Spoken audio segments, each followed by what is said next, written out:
Assalamualaikum warahmatullahi wabarakatuh. Ya, sama-sama kita hormati Ibu Pimpinan Sidang sekaligus Direktur Pascasarjana UIN STS Jambi yang tadi sudah memimpin jalannya prosesi sidang terbuka Saudara Dr. Al-Hudori, ya. Yang saya hormati Yai kita, satu orang yainya adalah penguji Yai Marwazi. Beliau ini lebih enak nyebutnya Yai ketimbang profesor gitu. Dan Yai kita yang baru ya, yaitu Yai Husin Ritonga. Nah, ini juga sudah jadi Yai sekarang ya. Udah banyak di pondok sekarang dia. Jadi lebih enak nyebutnya juga Yai Husin gitu ya, atau Yai Ritonga. Nah, yang lain-lain tentu masih profesor, lebih pas. Ya, ada Profesor Kasbul, ada Profesor Fadil minus SK juga. Nah, kecuali Bu Rus memang profesor beneran ya, yang sudah legal gitu ya, nyebutnya pun enak gitu kan. Dan yang lainnya termasuk keluarga besar dari Saudara Dr. Al-Hudori dan para supporter yang hadir pada kesempatan berbahagia ini. Tadi saya lihat ada sampai 30-an ya, sekarang udah menurun, tinggal 20-an. Baik, saya memberikan beberapa catatan pinggir dari ujian yang sudah dilakukan terhadap Saudara Al-Hudori. Ketahuilah bahwa hari ini Saudara sudah berubah status. Ya, sudah ijab kabul tadi oleh Ibu Direktur dan sudah diserahkan mandat, sudah diberikan lisensi. Anda sudah punya SIM lah untuk menggunakan label doktor di dalam kehidupan saudara.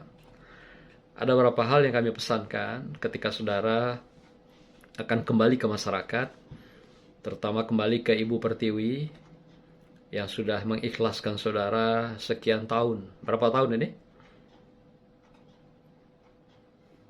4 ya? 4 atau 5? Nah, arti kalau 5 tahun, berarti 5 tahun Ibu Pertiwi mengikhlaskan saudara, mondar-mandir, pasca rumah gitu kan. Dengan sabar, menanti saudara pulang siang dan malam. Apakah dikerjain oleh Bu Nita, dikerjain Pak Kaspul ya, atau dikerjain oleh profesor-profesor yang lain, termasuk saya gitu kan. Sehingga pokoknya selama 5 tahun nggak nyaman lah gitu ya. Saudara nggak nyaman, Ibu Pertiwi di rumah juga nggak nyaman, orang tua nggak nyaman.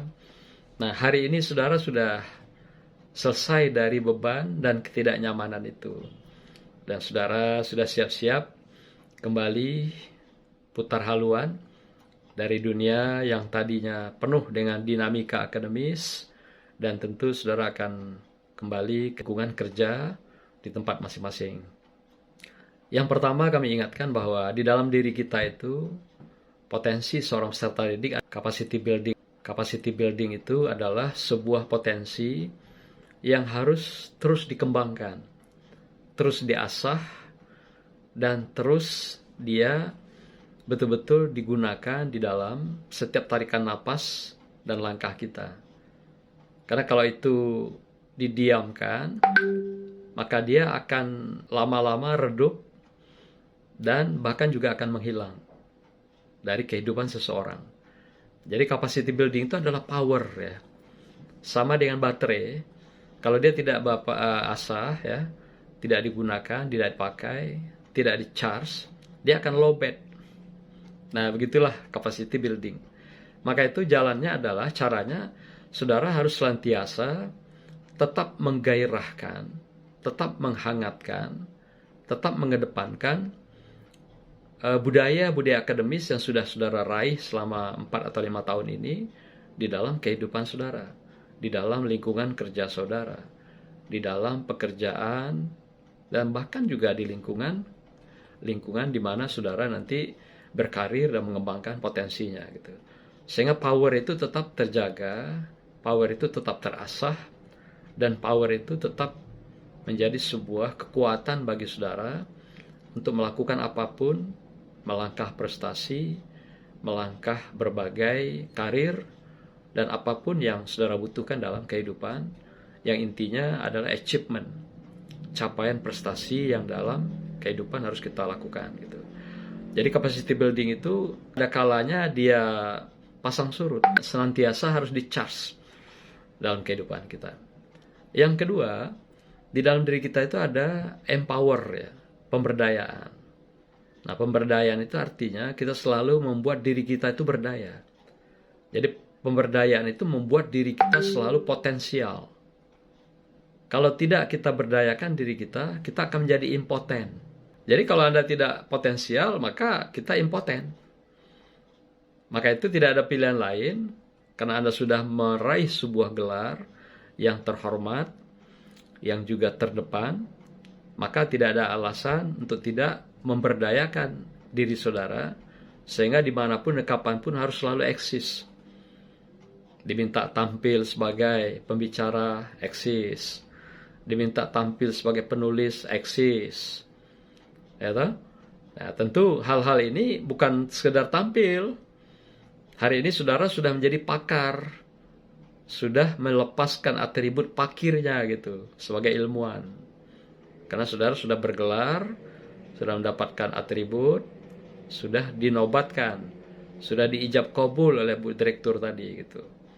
Maka itu tugas saudara harus kapanpun dalam tiap tarikan napas dan langkah harus empower, potensial, tidak boleh impoten. Artinya ready to fight dalam setiap kesempatan dan kapanpun dan dimanapun berada. Yang ketiga, kita adalah bagian dari empowerment, itu adalah lingkungan. Kita adalah bagian dari lingkungan itu. Maka itu kita harus selalu eksis dalam kehidupan lingkungan kita. Nah, untuk eksis itu apa? Karena saudara membawa atribut, maka untuk eksis itu, jagalah atribut itu sebaik-baiknya dan seindah-indahnya. Jangan sampai nanti ada orang bicara, wih kok Dr. Hudori itu doktornya pesantren, tapi kiai aja nggak paham. Misalnya begitu. Ya toh? Pakarnya pesantren, tapi nggak ngerti pesantren. Kira-kira begitu. Nah, bawa atribut keilmuan itu dengan tentu selalu menambah ilmunya, pemikirannya, wawasannya, pengalamannya, sikapnya, dan karakternya. Jadi seorang pakar, doktor yang memang berkaitan dengan pesantren dan kiai tadi gitu. Ya, tadi banyak salah saudara menempatkan posisi, menggunakan istilah, dan menjustifikasi. Seperti kritik oleh Yai Marwazi ya, yang memang beliau adalah kiai sebenarnya, sebenar-benar kiai. The original of Kiai, gitu ya.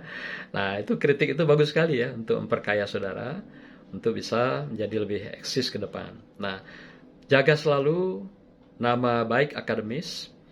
Yang kedua, nama baik alma mater. Bagaimanapun saudara membawa nama alma mater UIN, Universitas Islam Negeri. Simbolnya, namanya, ilmunya, sampailah kepada sosoknya. Bahkan tarikan napas saudara pun dan langkah pun itu adalah langkahnya UIN gitu. Jadi semua harus diatur seperti UIN gitu ya, kemanapun dan dimanapun.